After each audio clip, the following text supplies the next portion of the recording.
We're live. Oh man. All right. Y'all ready? Hold on, let me get. Yeah, I'm ready. Say a little prayer that my Audacity doesn't get weird. Did you said Michael and then Jess? Mm-hmm. Okay. Here we go. In 3, 2, 1. And welcome to episode 397 of Cinematary. I'm your host, Zach Dennis, and I'm here with Michael O'Malley. And Jess? And in today's episode, we'll be talking about movies that we saw this week in part 1. And part 2, we're going to be continuing our Cahiers du YouTube series with a look at a trilogy of films. Well, trilogy of films, but also trilogy of video essays by the video essayist and film critic Lindsay Ellis. Looking at the Hobbit trilogy, which was one I'd seen all of these previously. But it was good to revisit after haven't watched them in a minute, so good to revisit. Did you rewatch the movies for it too, or no? God no. Hobbit movies? I have no never time even for finished that. the trilogy of Hobbit movies. Yeah. You've not seen the whole thing, Michael? I watched the first one in midnight screening. The second one I watched as a Redbox rental, like when I was sick someday. And then the third one I never got around to because it was just a downhill slope from meh with the first movie to bored with the second. Yeah, I don't even remember the third one. It's like all battle, and I don't remember anything from it. Maybe it's like a meta thing because like Bilbo doesn't remember the Battle of Five Armies either. So there we go. That's what I'm going for. Brilliant. Let's go ahead and jump into movies that we saw this week, and I'm going to toss it over to y'all to kind of continue the conversation about X. Jess. Yeah. Explain the movie to us. No, I'm just kidding. We explained the movie last week, so you don't have to go deep. Okay, right. Yeah. So, I'm kind of mixed on the Ty West movies I've seen. I've seen The Innkeepers, and I've seen House of the Devil, and now I've seen X. I think of those three, X is probably my favorite one. House of the Devil, I think, is fantastic, but I think it just ends kind of so abruptly that it sort of annoys me. Like I kind of want it to flesh out. It just sort of ends in the climactic moment, and then I don't know. I wanted it to flesh that out. So that's what I think Innkeeper kind of does the same thing. So I was really relieved that X. I don't know. To me, it felt like more of a resolution. It is more of a conventional structure. It doesn't have the whole like we're going to slow burn for an hour and then bam. Like it's more of a traditional slasher format. I thought it was really fun. I really like how they're kind of playing with that 70s style for a lot of it, but kind of weaving that into certain modern filmmaking too. Like I liked the slow way that they like opened it up from the vintage ratio to like out into the wide screen. I thought that was just kind of a fun way to start it. There's just so much movement with the camera, and I love a lot of the ways that they mix horror in. Like I felt like it was a very effectively tense movie. Like particularly the scene where she's kind of floating in the water, and you see. Yeah, at first it's just kind of this relaxing thing, almost psychedelic, and then you see the alligator start to come towards her. Man, that was so tense. You were with me when we watched the movie too, right? Yeah. So you see, like I was just like holding on to Andrew. A lot of it, I don't know. To me, a lot of the horror elements of it were really, really effective. I felt myself like just really, really tense and intrigued throughout. But also, I think it kind of has some fun with horror tropes too. I don't know, like there's a scene where somebody gets some nails through their eyeballs. It felt very like Friday the 13th or something, like first Friday the 13th. Music was really fun too. I don't know. I mean, I liked it, and I liked kind of also how it plays on this exploitation type of movie too. But I don't know. I was a little bit more mixed on the like some of the thematic stuff is good. Like I think everything with like the pornographers and like the film that they're shooting, like that's all really good. I'm not sure that the movie like thinks it's doing something about like aging and like sex, like in like how like your attitude towards sex is like shifted because of your aging bodies and all that. But and I don't know. Like in the end, they're ultimately just kind of like, or we're old country people gonna kill these young kids. Like that's kind of ultimately where the film lands. Even though like it makes gestures toward like it being kind of tragic that like like, oh, she wants to have sex, but her husband's heart is too feeble, and he's gonna die of a heart attack if she has sex. Like, I found that all like really intensely goofy. Yeah, I agree. It's kind of fun, but whenever it gestured toward like we're trying to say something serious about like the melancholy of aging or whatever, I had a hard time with that. Also because like it's very clearly someone in old. Both of them are very clearly old people makeup. Not like old people, and like.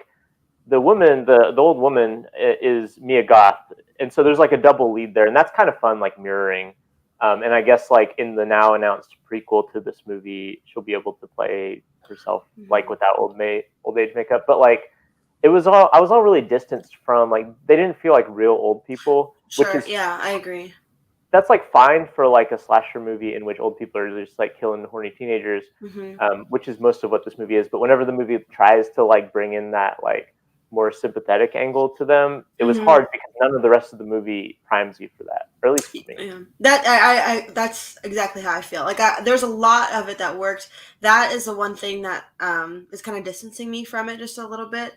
Other than that, I loved it. But the old people stuff, I mean, it wasn't just so much the subject matter. I think I have a little like discomfort with the idea of aging and stuff like that I'm I process sometimes, but it wasn't so much the subject matter, so as far as so much that it was like the way that they made those characters. Like, I don't know why they couldn't just get real old people to play it, but the makeup was really distracting to me just because I was so very aware of it. And I just also thought that the portrayal of those characters, like you said, it kind of was the evil backwoods people trope more than it was like a really truly sympathetic kind of thing. It leans really hard into like, ooh, naked dead people or naked old people are gross, which is at odds with the kind of like sympathetic angle that they get a little bit earlier in the movie.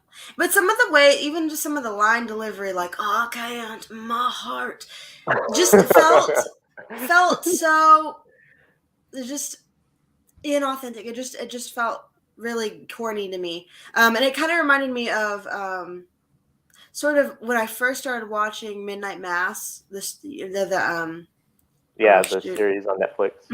I ended up really, really liking the series, but there's a character who wears like this old makeup, and the way she acts to me is really corny. And eventually they do something interesting with her character, so I end up liking it in retrospect. But I don't know, just to me that I don't know why, but that's a pet peeve in movies and in shows. I just use a real old person, or I don't know. There's some weird disconnect there. I guess it's this uncanny valley thing paired with sometimes kind of corny acting, like "We're old, don't you see?" Where I will say though that like the scene when Mia Goth is under the bed and the old people are starting to have what could be lethal sex on the bed on top of her, like that is a great scene, and I think that like Ty West. Like in all of Ty West movies, or most of Ty West movies, but especially this one, like he has such a really great grip on like how to dial tension in specific scenes. Like some people could complain about like the pacing in some of his movies, but like in terms of like specific scares and specific like tense set pieces, like he's really magnificent at how he's able to just like tighten the screws. In really entertaining and really kind of spooky and scary ways, and this movie has a lot of that. I think it's the strongest I've seen from him in terms of that. Although I think House of the Devil, with the genre that he's playing with there, that almost like Rosemary's Baby, creeping, like evil witchy horror thing, I think it's awesome. But I think I like this even better in terms of how he builds tension with each of the scenes and just like the horror delivery. I haven't seen House of the Devil in years. My memory is that I like that movie a lot better than X, but like I think X is a lot more fun, like moment to moment, and it's got like a really awesome cast. Like, and I think that this is maybe like at least partially informed by like Ty West's background with like being mumblecore adjacent or whatever, which like those are very actor heavy. Those are like a very actor heavy like movement. And I think that like I obviously don't know what the set itself was actually like in this, but it has the feeling of like everyone's kind of involved in like having a good time with it, and like the core cast is so good. Like Mia Goth is really good. Like this is maybe the best, like my favorite role that I've seen her in. She is not really playing the kind of like weird like kind of wafy, you know, spooky person that she often plays. And she's like it's like a genuine star turn. I think like she's really fun to watch. And then like the rest of the cast too. Like who's the dude who's like the director? Like I think he I don't know his name. The older dude. Like I think he's so entertaining in this movie. The cinematographer who's like the film snob and kind of the like jerk. I think like just the whole cast is just like really fun. They are fun. Yeah, it's got this fun energy to it, kind of all throughout. I don't know. I liked it. I liked it a lot. I thought it was just a fun movie, a good, effectively scary movie. And we don't get a ton of these anymore. Like, no, I feel like in terms of like movies that get a lot of distribution, they're either like the kind of like artsy horror, which I enjoy. Like, I don't have like the reflexive anti-A24 bias that some people do, but like, or you're getting like franchise things like Scream 5 or like Halloween Kills or something like that. Like that's kind of the dichotomy that like the horror, like American horror movies have right now. And this feels like a throwback, not just to the 70s, but also to a time in which you could just have these fun, like one-off horror movies. Although I guess there's now a prequel, so there's that. Yeah, I think, I mean, horror is one of my favorite genres. But I guess I think often too, there's so much of it I just don't like. It's kind of hard for me to find a really good horror movie, I think, especially lately. But so when they do come, it feels good. I thought this one was really good. You watched another Ty West movie this week too, right? I did. I watched Triggerman, which is his second stole my bridge there. Sorry, Zach. Would you like to say something? No, she stole my bridge. It's fine. Okay. Well, sorry, man. Whoever's bridge I'm walking over the bridge right now. Whoever's bridge is walking over to Triggerman. Triggerman, which is Ty West's second movie, and I've now seen all of his features at this point. And he's got like a really interesting filmography because like he's known for like this horror, like mumble gore kind of thing.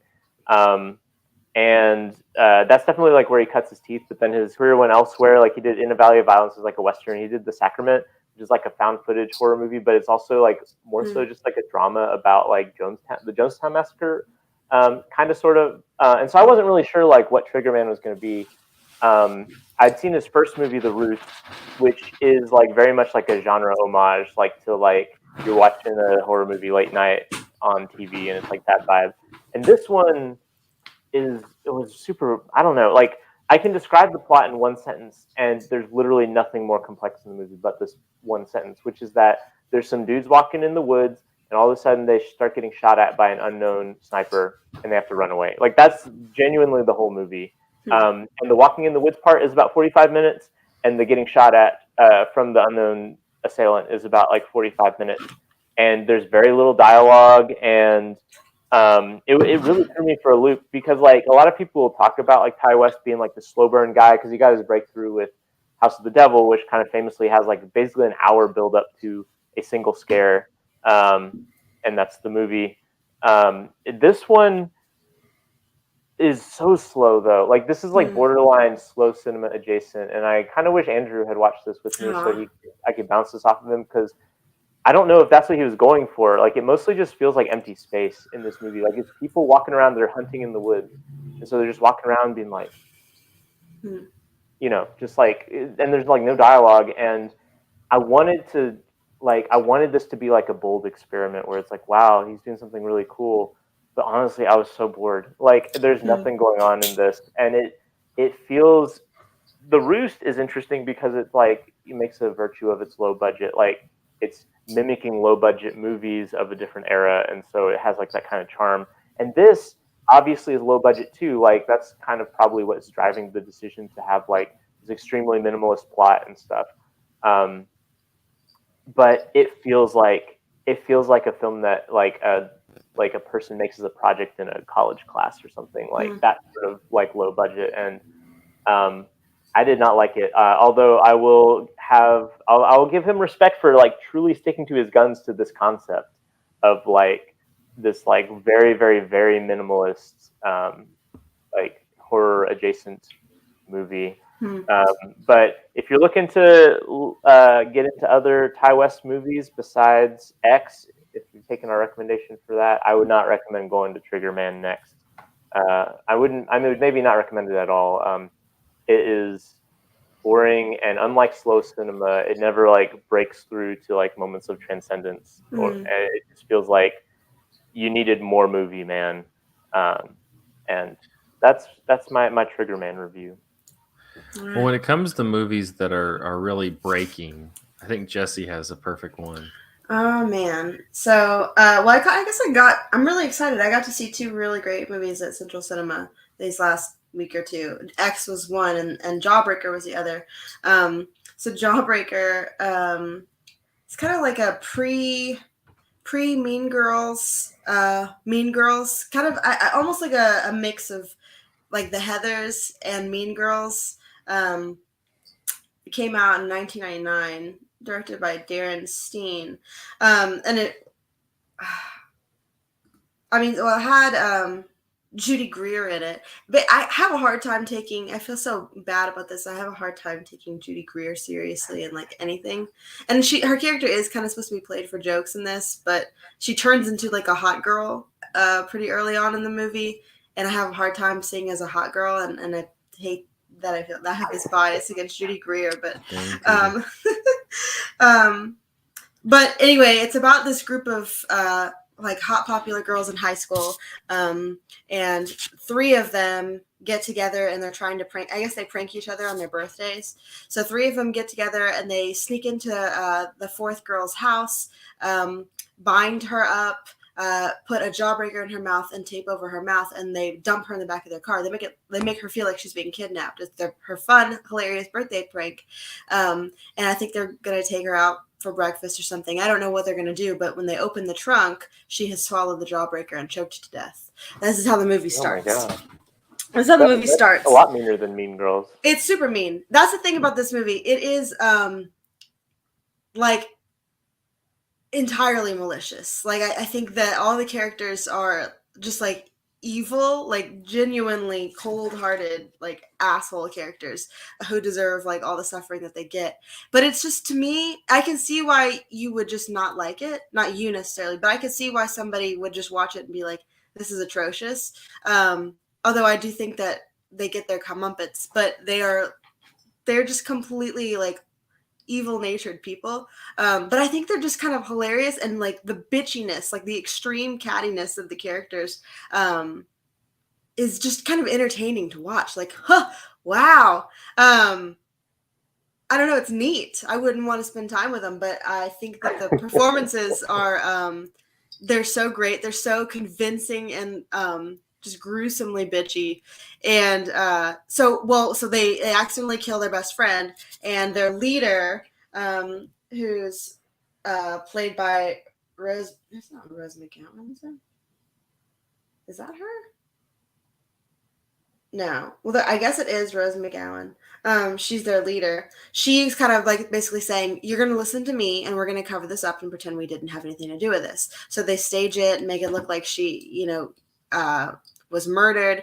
And her friends kind of hesitantly and guiltily go along with it, and then quickly realize, wait, this is not sitting really well on my conscience. I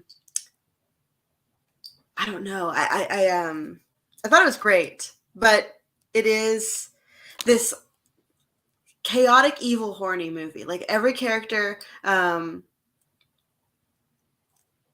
don't know other how much I can say about it, but I thought that it was neat and I really liked it. But I guess I also like these girl drama. I don't know. This is like on another level though. I think Mean Girls is pretty soft compared to like the aggressiveness in Jawbreaker. Yeah, not all movies have the stones to kill off one of the mean girls. Yeah, and that's how this begins, and that's what happens in Heathers too. I think like one or two of the characters accidentally or purposefully die. But I think Winona Ryder's character kind of has this moment at the end where she's like, "Oh, I don't want to have anything to do with this." Rose McGowan's character does not come around. She's like completely self-serving and extremely manipulative.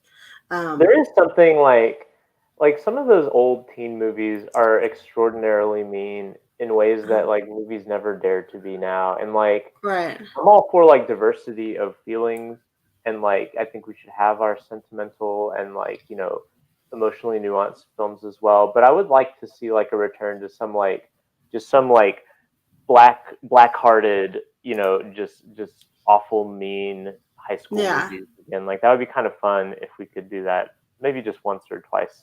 I like to think that I like to hope that high school is never quite that like this dramatic or this bad for people.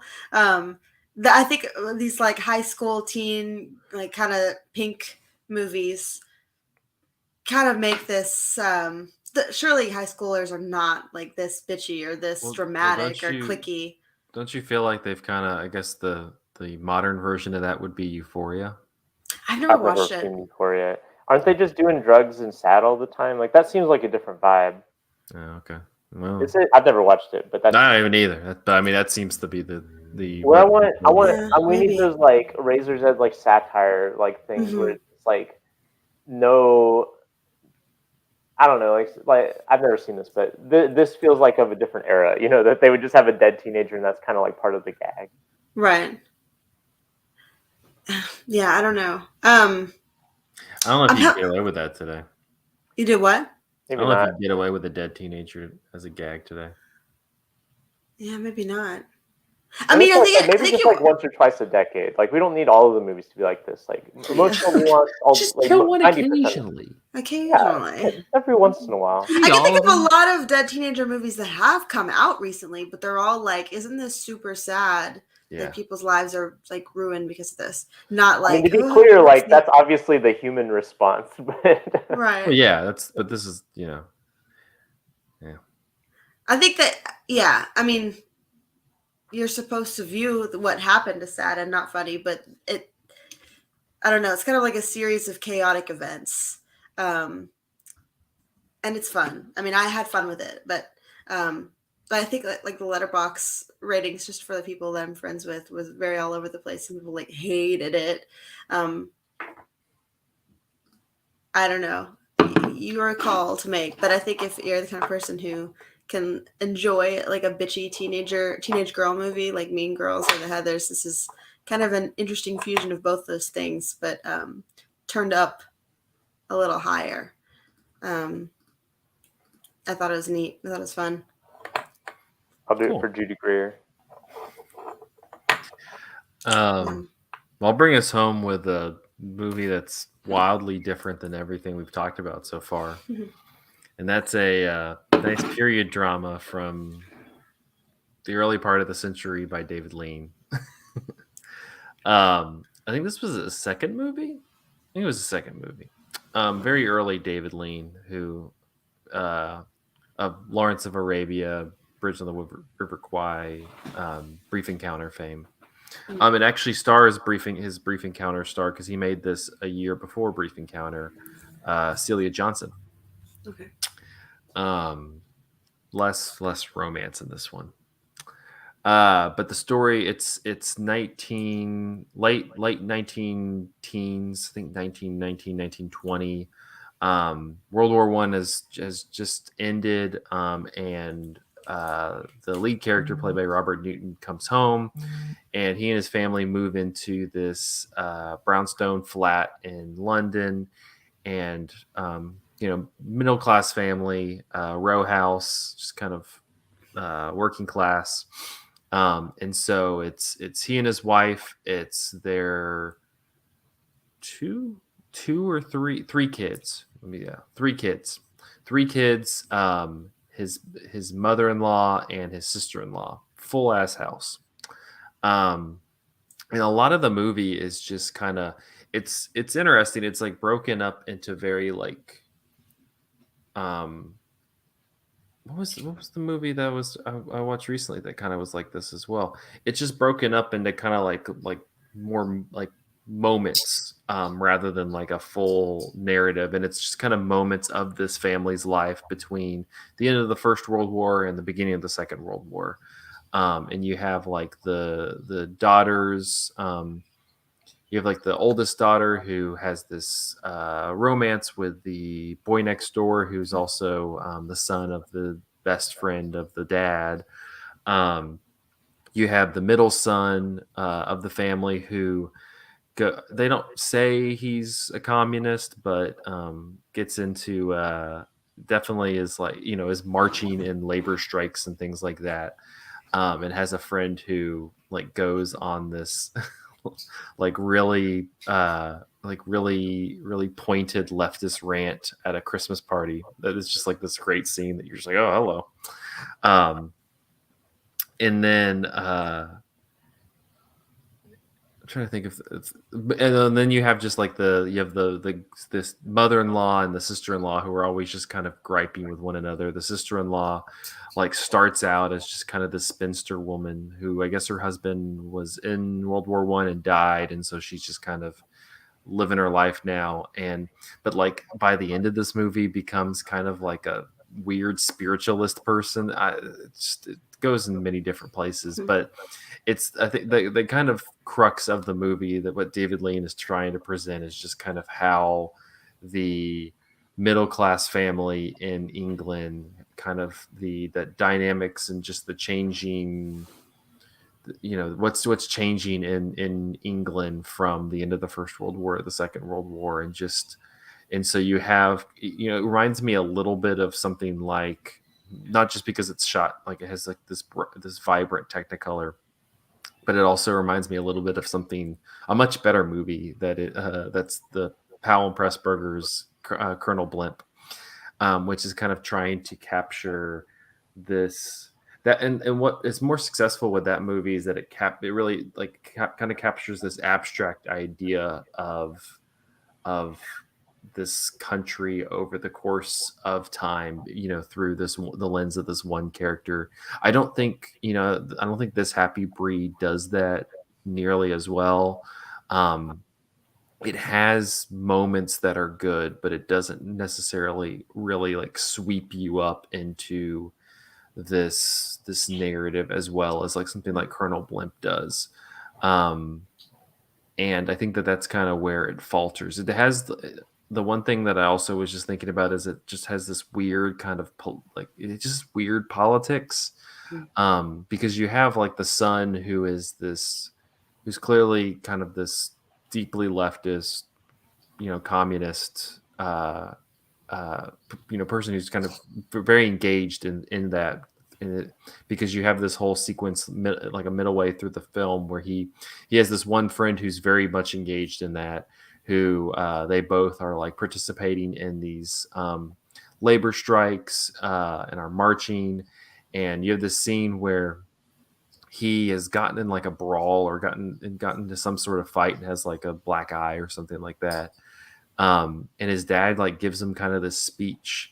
And I think that kind of gives you the thesis of like what we're supposed to take away of like middle class English life of like just kind of, it's a lot of like, don't rock the boat. Like just kind of, just take what you get, try to enjoy the small things and enjoy life as much as you can.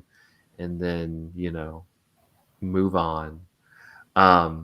Which I mean, okay, but I don't know if that's necessarily like, I don't know if I really like rolled with the message of just like, just do what you can.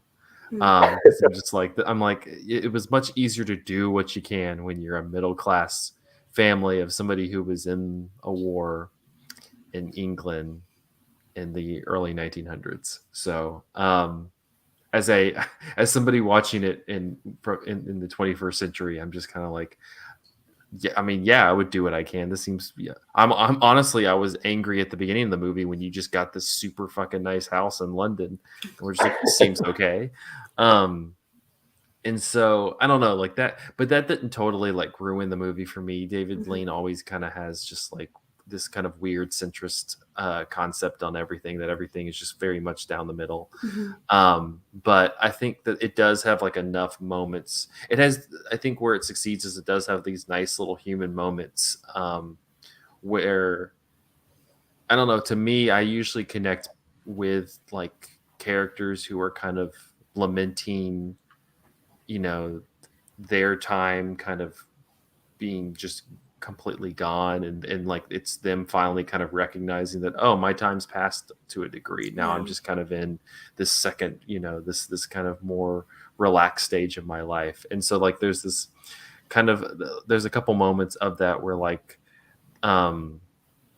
whether it's the husband and wife or the father and his friend or something like that, where they're just kind of like they have like these moments of pause where they recognize that they're kind of the you know, the time is just kind of going quickly, and they're struggling to recognize that it's, you know, the moments that they had before are not there anymore. I think that's where the movie succeeds, but overall it kind of fumbles its message to a degree. So it's all right. I mean, it's David Lean. It's solid. And Celia Johnson is really good in it. The mother-in-law though and the sister are super fucking annoying. And like the sister would totally be like an anti-vaxxer if she was out there today, because like that's what she becomes. Like where at one point, like the dad like blows up on her because she just is like, she goes this whole like guru spiritualist route that she's just like, I'm not going to engage with anything, you know, other than through my crystals. And he's just like, what the fuck are you talking about? But it's the other thing, the last thing I'll say is it's great because it's a lot of like, here, old girl. Like I want to marry a British woman so I can just be like, come here, old girl. My old so-and-so. It's an underrated idiom. Yeah, it's a lot of just like, oh, chap, let's all go and get a pint. It's a lot of that shit. It's like super British. It like at the first like 15 minutes of the movie, I was just laughing at like how overly British it was. But yeah, it's solid. It's not one of his best. Go watch Brief Encounter, and then go watch Colonel Blimp if you want to watch a good movie about like this era of English of like England. Go watch Colonel Blimp, which is a fucking masterpiece. You like it better than Brief Encounter? They're different movies. How early in his career is this? I think it's his second movie. It's his first or second movie. Yeah. It is always interesting when you see like filmmakers who have like such a remarkable like evocative visual or filmmaking style. Like, you know, you go from like, think about like Dr. Zhivago or Lawrence of Arabia or, you know, whatever, like, you know, any of the really big like David Lean movies. It's always interesting to go back and see like their first or second movie, because usually they're kind of interestingly derivative, like you're mentioning, like kind of before they came to their own. It's you can definitely like, that's why I say it is worth watching, just because it's very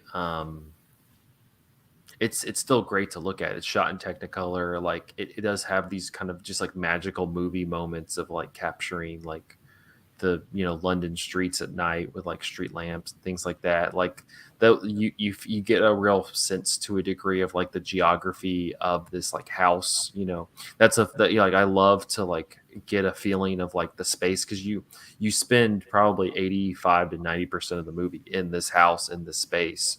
And that's one of the things that I was reading like Letterboxd reviews. It's a great movie about I think that's the other kind of takeaway you're supposed to have, is just like what a house or what a space means to you, you know. Like the thing that they kind of lament on by the end is less where their children have gone, or where, you know, people have passed on, or things that have changed, but also just like how much has happened over the course of these years, like within these walls of this house, and now they're leaving it. And, you know, you like bring stuff with you, but there's just like this kind of caked in history that happens within walls of a an apartment or a house or just any sort of space that you inhabit that lingers on.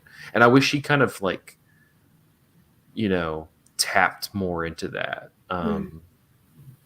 But I think there's enough moments of it where it works. But yeah, it's definitely very stark difference from like his work in the 50s and the 60s. But yeah, that's on Criterion Channel, so if you'd like to watch that. All right, we're gonna take a quick break, and then we're gonna be talking about Lindsay Ellis and the Hobbit trilogy after this.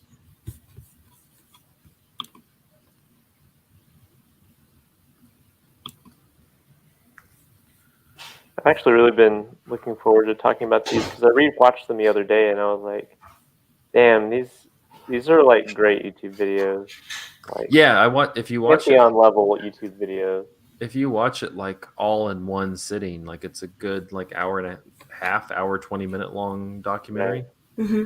It's good. Yeah, and we can talk about this more like actually in the podcast. But when I first watched these, and the only time before this I watched them like when they were coming out because I was already listening to like a lot of watching a lot of Lindsay Ellis. They didn't come out all at the same time, correct? No, they came out 1 and then 2, and then you can see the joke now coming because they have them numbered. But like at the time, it was just supposed to be like 2 movies, and they announced like the third one, or 2 videos. But watching them all together, like it's kind of remarkable how they work as a piece, like thematically and stuff. I was really struck by that this time. Yeah. Well, and we can talk about it also. Like, the thing to me that was more interesting is like the overall like entertainment consumption. The angle on entertainment consumption more than anything. Right, and like how time changes your relationship to media. That, and just also how like you have all of these different forces pressing upon, you want to sit there and like enjoy the Spider-Man movie, but then it's tough to enjoy the Spider-Man movie knowing there's like all these different cooks in the kitchen pressing on it, Hey, watchers, and Zach and Michael. Hey. Today is Ollie Bs third Gotcha Day. Oh wow! So I have had Gotcha. I have had this guy right here, for 3 years. Happy Gotcha Day, Ollie B. Ollie, you got a little fluff tummy right there, buddy. He's got a little bit of a big belly, Ollie, are we gonna snuggle at some point soon? Next time you come visit, Zach, he's all yours, man. Dude, those cats, like, I've never been snuggled in my life more deeply than with their cats. They're very good snugglers, especially Coops. Ollie snuggles during the day. Ollie is the day cat. Cooper is a night shift cat. Or sorry, other way around. Yeah, Cooper is a night shift cat. He snuggles more during the day. Ollie kind of does whatever. Some days he'll snuggle, sometimes he doesn't. But Cooper does give you some good snugs most nights. It's nice that they trade off like that. Yeah, the day shift and night shift, yeah.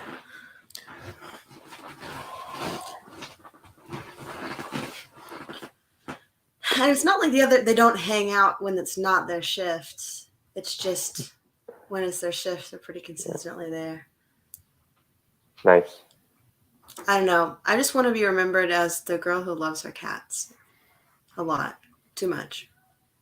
There are worse things to be remembered. They always talk about crazy cat ladies as if that's a negative thing. But honestly, like if that's your legacy as an old person, like you're like above 75% of old people legacies. It could be so much worse. Right. Like at least you're not like person who supported Nazis or like person who yells at receptionists or something like that. Like there are so many worse like old people ticks than like collecting lots of animals.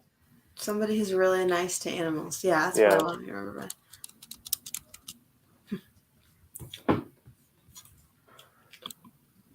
Give me 1 second.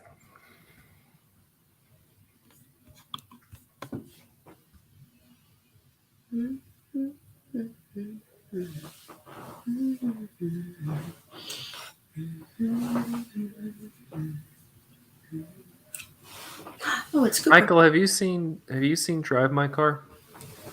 Yeah. Did you like Drive My Car? Yeah, I thought it was really good. Did we talk about it? Not with me on the podcast. I remember listening to one of y'all's, like one of the episodes where y'all talked about it, but I wasn't on that. Oh, okay. It's good. It's really good. I've not read the short story that it's based on. I guess for the patrons, does anybody have any thoughts about the Oscars? Because I have zero. I have none. My thought is we need to shut up about these Oscars. We need to shut up about the slap. Who gives a fuck?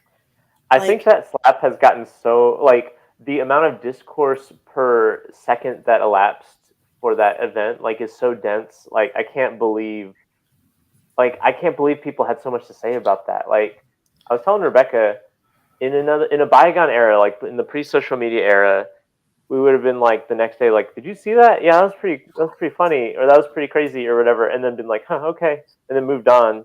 Like, I just feel like this is.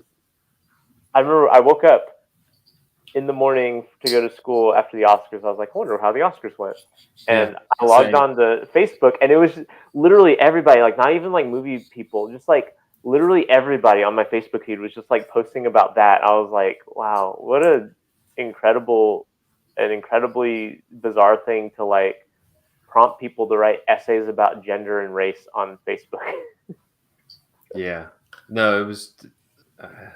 It's just, and then like what a like on like the actual like award level, just like what a milquetoast boring ass fucking slate. I don't even all this. I've not seen Coda, and I probably won't because it's just on like Apple TV or something. Yeah, I'm not gonna watch that Disney Channel movie. Like, fuck that shit. I'm not watching that shit.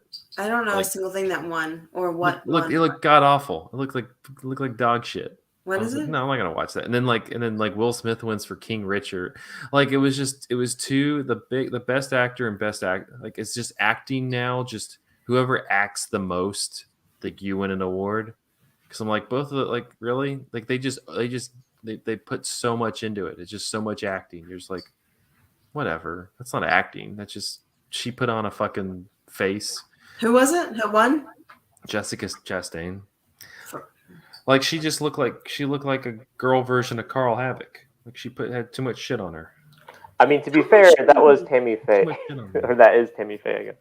Yeah, but I mean, I just feel like we equate acting now, like we as like a movie award giving body, like you have to act a lot, like you just right. No, I agree, and especially I don't know what their like thing is for like them playing a real person, like who gives a fuck? Like that seems to give them extra points, and like to me, it's much more impressive if you're playing a person that was not like a famous persona for decades. You know, like lots of people have been Tammy Faye, imitators.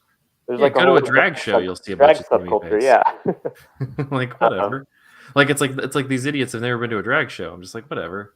And then like he wins it for Richard Williams, and I'm like that's like between him winning for Richard Williams and slapping Chris Rock, I'm like just a lose day for just a day of losses for Will Smith, because if Richard Williams is no hero.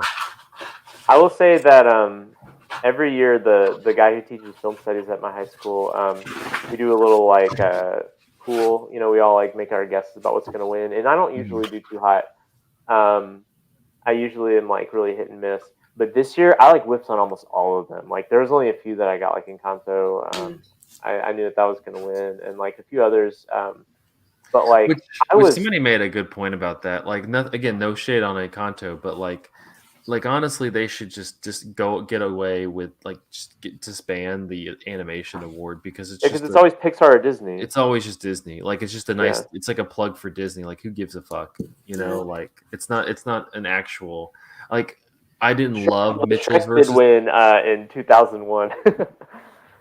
But like, I mean, like I didn't love Mitchell's versus the Machines, but at least give me that over a fucking. It was more visually distinctive for sure. What was nominated for the animation? It was that Luca, Mitchell's versus the Machines, and what was it? Flea? Was Flea nominated? Maybe. Which that one I don't blame that. I mean, I liked Flea, but the animation in it sucked. So wait, what won Encanto? Yeah. No surprise. Yeah. I thought. Which again, like it's fine, but I'm like, you're just giving Disney like, I'm like, Disney doesn't need the free shit. Like, Right. it's Disney. Yeah. They have gay people to berate. They're fine. Do you guys know what this shit is? It's like on Twitter right now about Dave Rubin, making this tweet about how he was.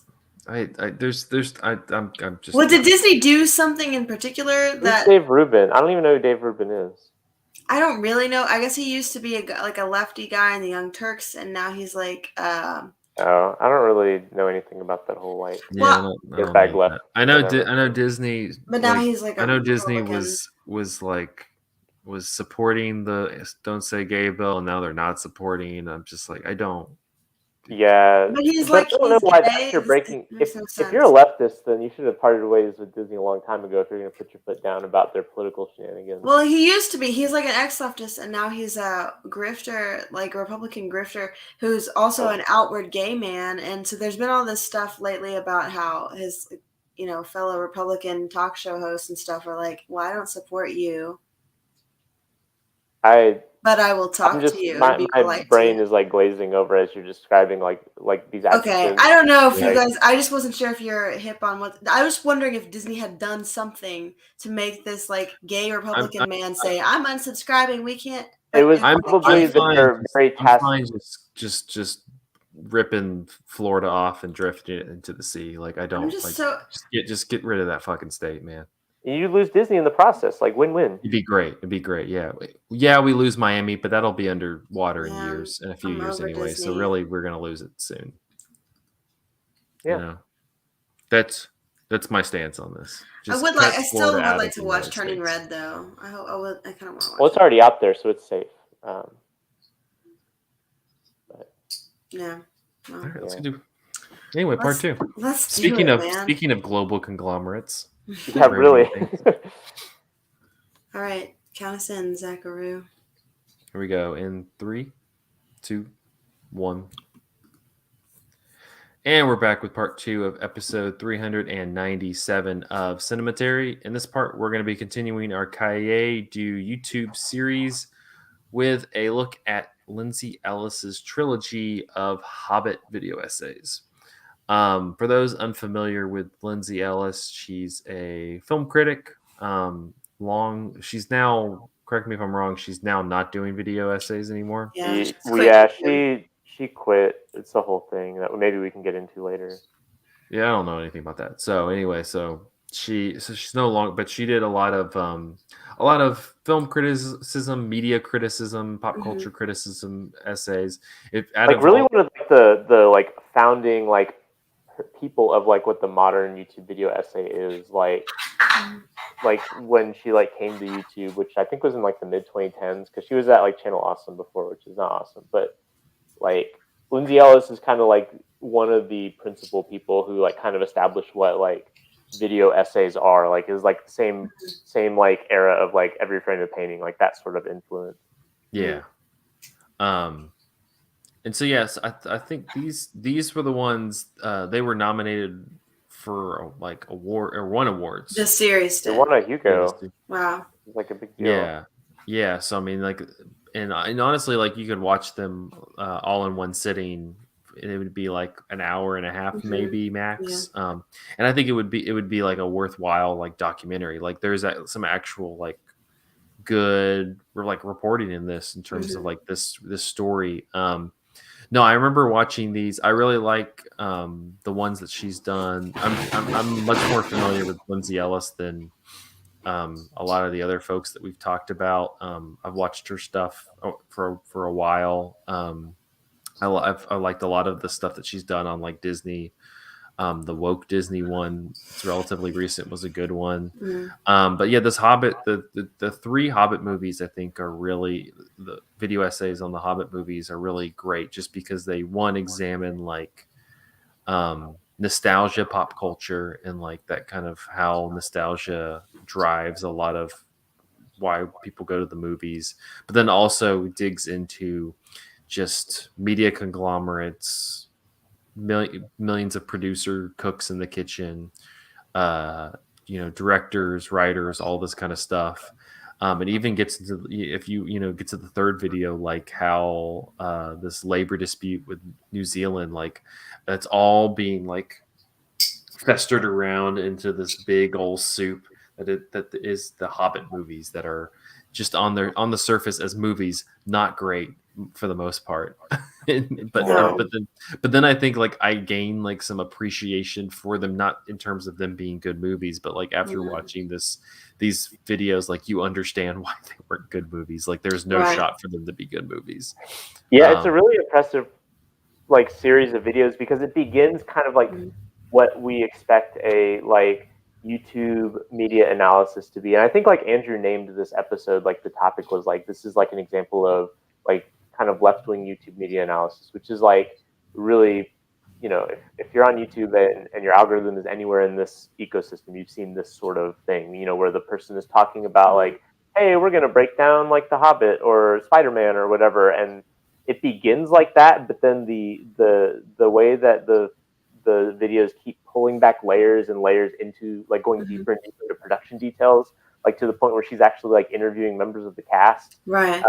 That I think is like what really sets this a cut above, just your average like YouTuber reviewing a problematic movie sort of thing. Yeah, it's really awesome that she was able to do that. Get in contact with these people and get it on. I don't know if I'm not trying for that to sound condescending, but I mean, it really just shows, I think, just how well known she is and how thoughtful, I guess, the kind of work that she makes is. I think it's such a fun balance. Her video style is of being informative and really drawing on some interesting thoughts or, I don't know, like the structure of it really helps you follow along with it too, while also being just really funny. She just like something that she does a lot in her videos, especially this series, is she'll kind of replay certain tropes from or certain little scenes kind of as a joke throughout the videos, like the scene where Evangeline Lilly's character is going, but why does it hurt so much? Yeah. And they keep she keeps playing that in random moments just for a laugh. She does things like that a lot to kind of make humor to it. Well, she understands like that, like you're talking about a visual medium, you're talking about movies. And this was something that I think Andrew could speak to as well, and I can speak to as people who have made video essays. I think that she's a big influence on the essays that we've done here on Cinematary, just because it's a visual medium. So you want to present your case, you want to like talk through your case like an essay, but then you also want to show kind of what you're talking about at the same time, and like have that kind of, we're talking about it, but then also you're seeing it visualized at the same time. And go ahead, Jesse. Well, I was gonna say, I've seen quite a few other of her video essays, and this one I think is a lot of them there's a lot of like seeing her talking, just kind of her sitting and talking. This is not like that so much. This really plays a lot more like a documentary, more so than I think some of the other ones I've seen by her, where it's got this like really organized, growing thing, and with the interviews and stuff that she does, but also the way it feels a little less casual than I think some of her others too. It does, probably with like the travel element and stuff, like this is much more of a production and but yeah, like I was gonna to go off what Zach was saying, and I mentioned this earlier, but like Lindsay Ellis really is one of like the key architects of like this particular style of YouTube video, where it's a mix of kind of like B-roll footage that is of the like media that you're talking about, mixed with like the YouTuber talking to the camera, like essay kind of format. Because like if you look at what YouTube media criticism was, or like just online video media criticism was like pre like 2013 or whenever she started on YouTube, you have stuff like Angry Video Game Nerd, or like the Channel Awesome like nostalgia critic stuff, where she actually got her start.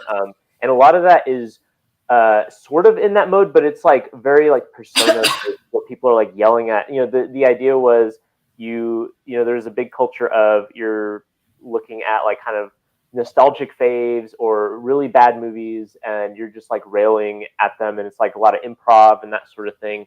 And the more like studied, thoughtful interaction with media that is also kind of based in this specific style is really something that Lindsay Ellis specifically cultivated, and I think like is a really flexible format, and she does really interesting things with it, like in this one. But is also like super groundbreaking, like ContraPoint, like Natalie Wynn of ContraPoints, which I know Zach, you weren't like a huge fan of, but like, you know, is undeniably like a big YouTube person, has like listed Lindsay Ellis as like, without like, you know, the things that Lindsay Ellis did to kind of establish this format, I wouldn't have even thought to make the videos that I made, you know. So like just in terms of like overall like historical importance, like Lindsay Ellis is super important to YouTube nonfiction like media criticism, I guess. Yeah, and she has a little bit of like, you know, there's somewhat of a kind of performance element to it. She doesn't do like characters like we've seen in some of the videos in the series so far, but she does. I mean, you like the ending of this first one. You have the whole moment where the friend runs out like in the Bilbo Baggins outfit. There's kind of like there's a little bit of like a theater element to it. There's not a lot of level of that, so I was annoyed in that moment, but overall there wasn't a lot of it, so I was okay.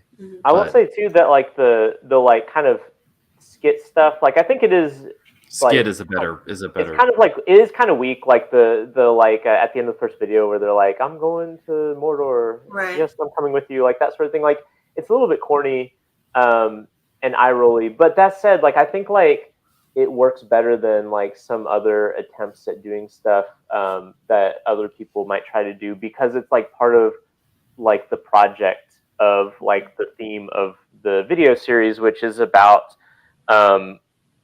like on one level it's about like the making of the Hobbit movies, but on another level the entire framing device is your relationship to a piece of media and how that changes over time. And so like her becoming a like a character in the movie itself or the videos themselves, I think and her actually going as a person to, because in the second movie she goes to New Zealand and goes to like, I guess like they've turned the old Hobbiton like Shire set into like a kind of tourist attraction or theme park. And you see her and her friend, who's also from her channel Awesome Days, but you see her and her friend like enjoying that sort of stuff and having fun with like the tourist trap like experience, and that's like all part of like the like her relationship to the Lord of the Rings and the Hobbits, and it feels more like thematically relevant than some like skits that would be included in the video essays that are sometimes just kind of for dramatic flair or for like to tell a joke or something.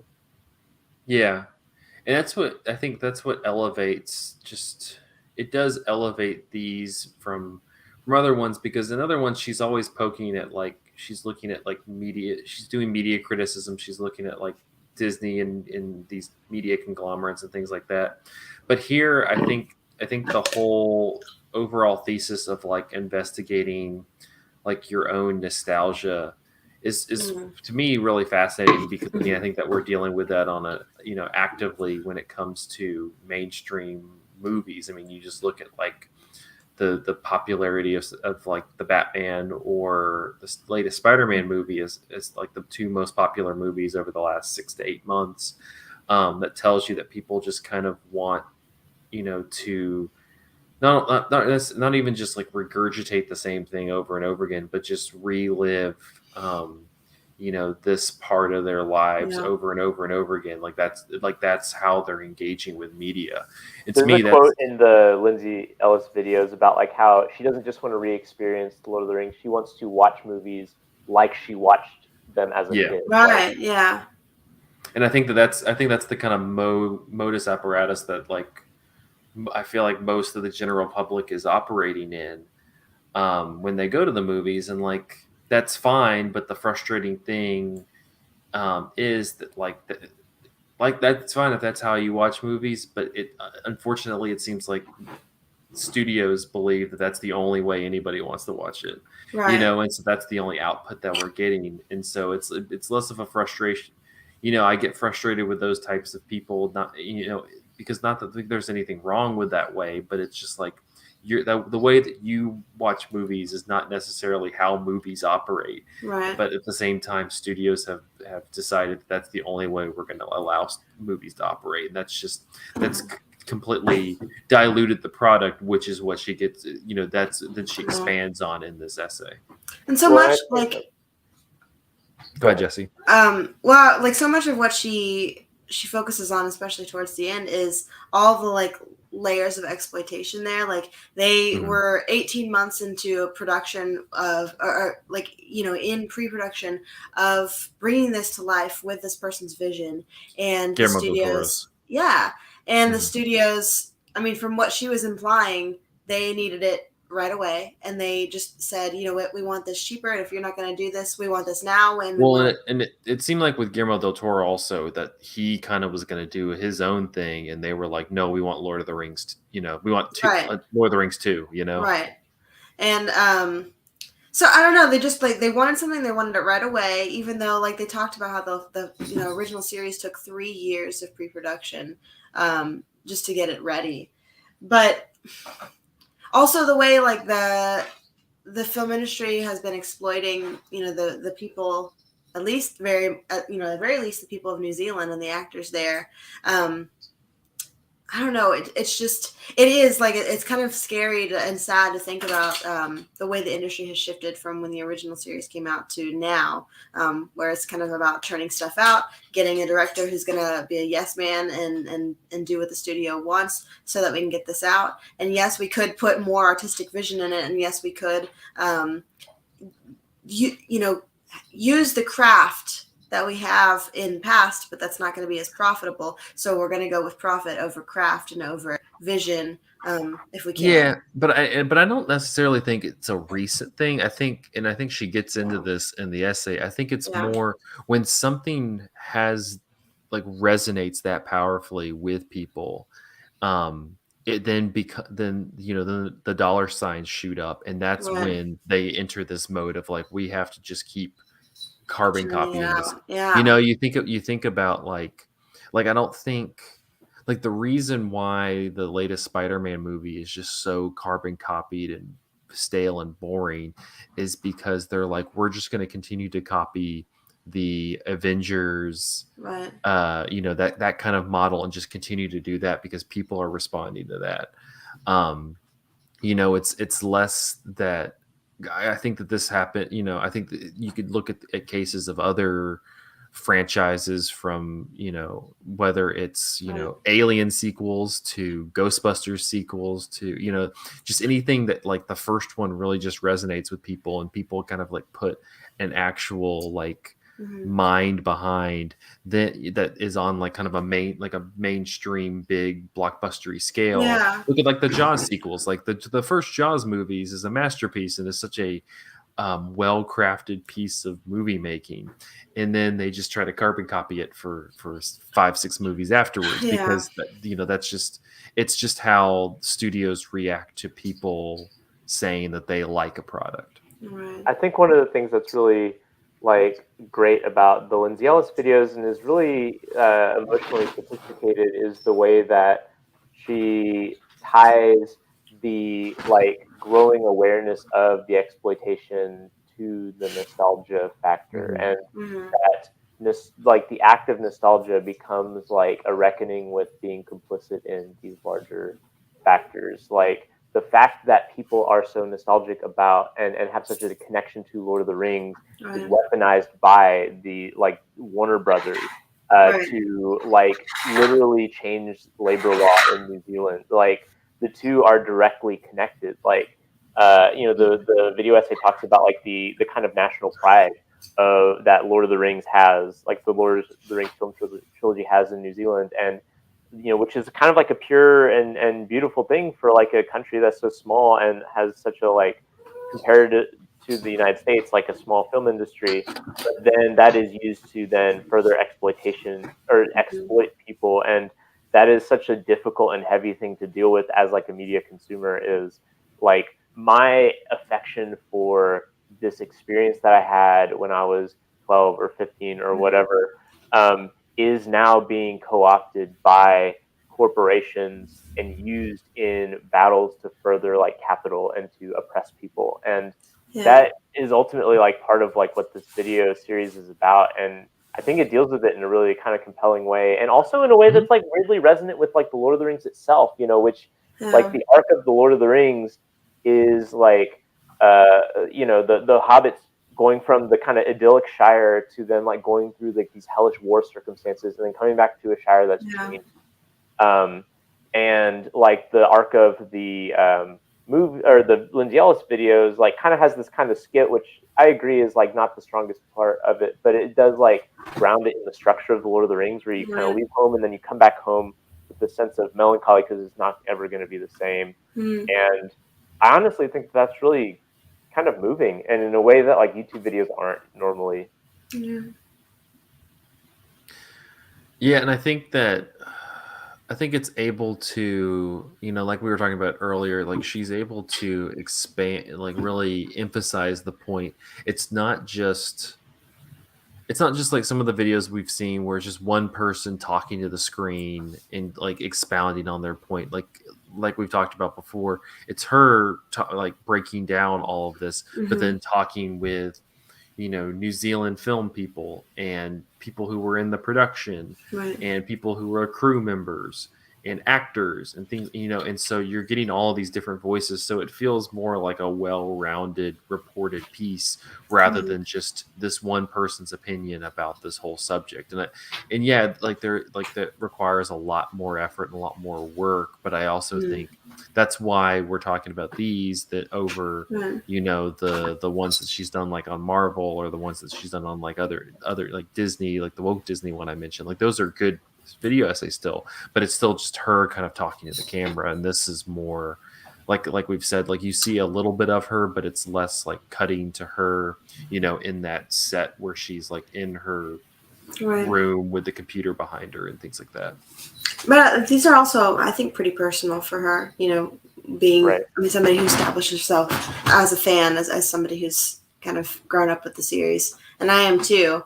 And so, you know, I mean, and I agree like 100% with everything that she talks about with the original trilogy, and, you know, the craft that went into making them, and how it just all feels so weird and out of place in this new series.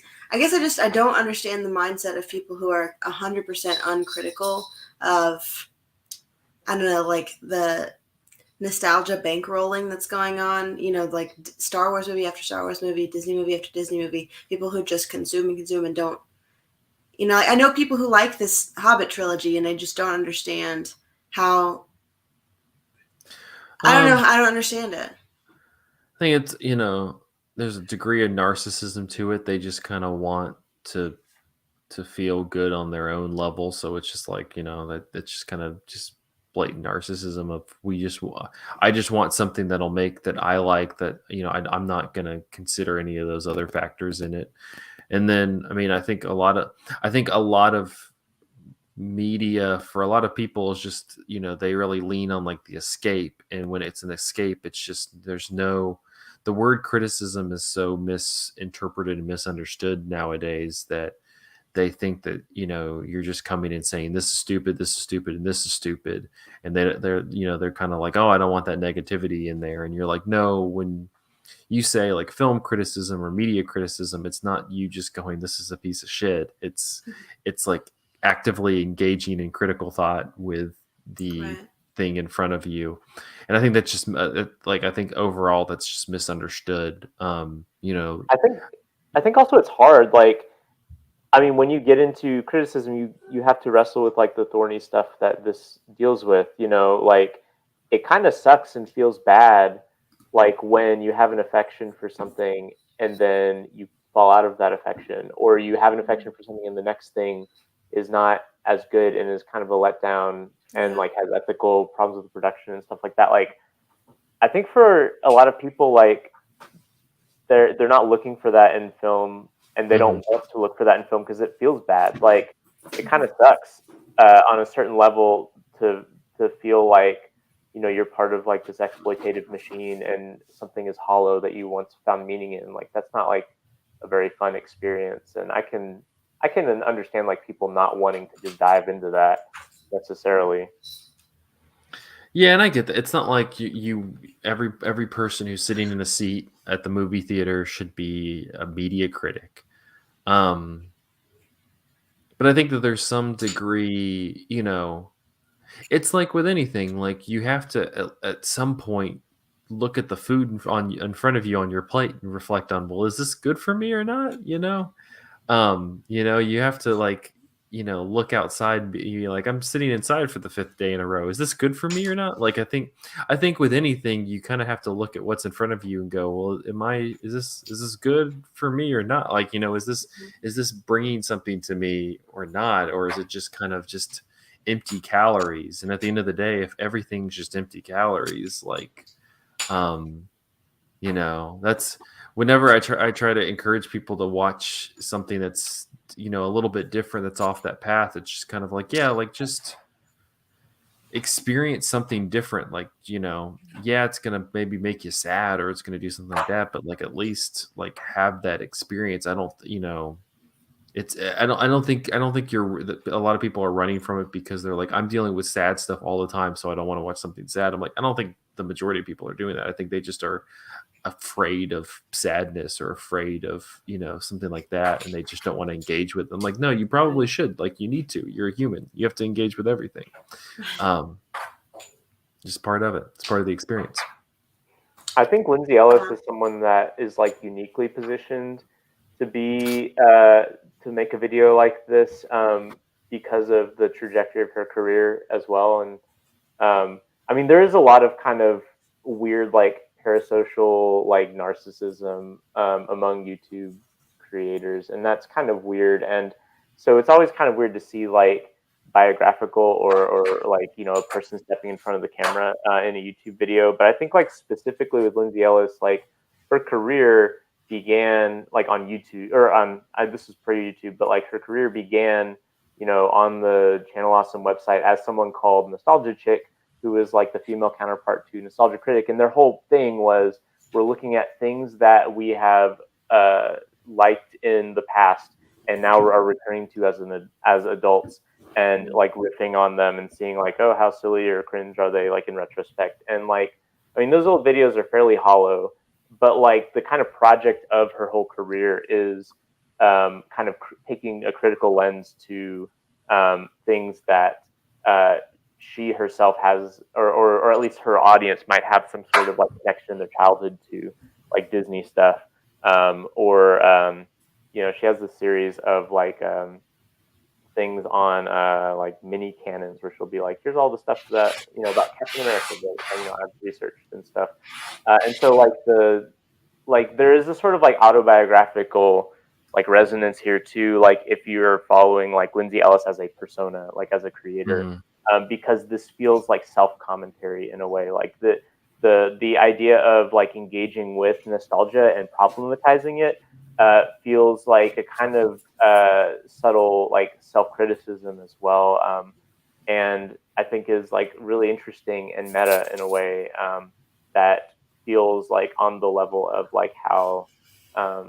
you know, older filmmakers might like be self-reflexive on their like previous films in like newer films, and like Martin Scorsese with his like gangster films or whatever, where each one is like reflecting on the previous one. And it's also weird this is maybe like not an intentional effect, but it's also weird looking at this now. These videos came out in like what, 2017, 2018, something like that, and it's now 2022. And there is like and for me, who watched these videos when they came out and had been following Lindsay Ellis for several years before that, there is a weird sort of nostalgia for these videos themselves now that Lindsay Ellis is no longer making videos, and that her career has, it seems like, changed for good, not like for like changed permanently, I guess, not necessarily for good, you know, because like the last like year of her career online has been facing like this huge Twitter/canceling backlash over like some comments that she made over the Disney movie Raya and the Last Dragon. And it's not worth going into what the specifics of the controversy are, except that like she was basically harassed off of the internet. Like, and there, like she it was like in like December of 2021, I think, is when she like decided to cut everything off. And like on one level that like really sucks for her, but on another level that also makes it kind of like melancholy going back and watching a video like this and thinking about like the vibrancy of her career. And I'm sure that she'll like do something else and you know, I think she like writes books. Yeah, she's like a novelist now.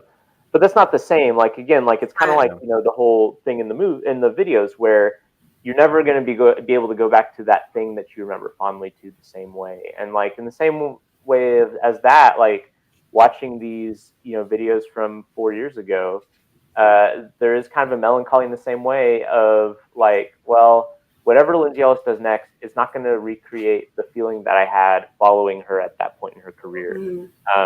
And there is something kind of sad about that too, that is again working on a meta level for these videos, and is maybe unique to YouTube also, because of the way that like YouTube interacts with social media, and like you can follow like personas almost. So I don't know. I was feeling that like as I was watching that too, which is kind of weird, and I wasn't expecting to feel that. Yeah, no. And I was also thinking like now they're talking pretty. I mean that Netflix series or the Amazon Prime Rings of Power series is coming out now too. So hearing her talking about all this in the past, I remember that being when I watched this a few years ago. This trilogy that she made. I remember thinking, oh, that's gonna be so lame. I think I'm actually gonna watch it though, but it might be terrible. But I don't know. I think the good thing about it is if it's going to be drawing from stuff from the Silmarillion, that's probably going to be like the tone will probably better match the trilogy, which is what I think a lot of people really liked. But like she says, the Hobbit, you know, series is meant to be children's literature, so the tone is all over the place. But I don't know, you know, listening to that and thinking now that's so soon. I think the new series is going to be coming out in September. So yeah, but there's going to be no win with that because Amazon put so much fucking money into it that they're going to curate it into a way. It's my cat. Yeah, they're going to curate it into a way that whatever is going to appease the audience that they're putting their billions and billions of dollars into this production, into like it's not going to have any. There's no way a show that costs that much could be any good. It's like it's possible, but we'll see. No, I don't think it is. It's like HBO's pumping all this money into this prequel Game of Thrones show. There's no way it's gonna be good. I don't have hopes for that either. But you know, I don't know. I think the frustrating thing about this whole like nostalgia, like remake, reboots, sequels era that we're in is, I don't know. I mean, what it often proves over and over again is that certain things can make a lot of money and draw a lot of audiences. For example, like high fantasy works, when done well, can like do really well, like financially, can be a big payoff if they put seriousness into it and they put, you know, a lot of craft into building the world and they don't just take it lightly. Like I think the new Dune, even though it was a remake, I think they did a phenomenal job. Like they put money in it and they put that money to work. And the original trilogy. Well, they let Denis Villeneuve kind of like make his vision, you know, like you don't feel like that. You don't feel a lot of like Warner Brothers getting their hands in that one. For sure. Well, I mean, and then we can go into a whole conversation about like the David Lynch Dune and the whole production disaster catastrophe that was that.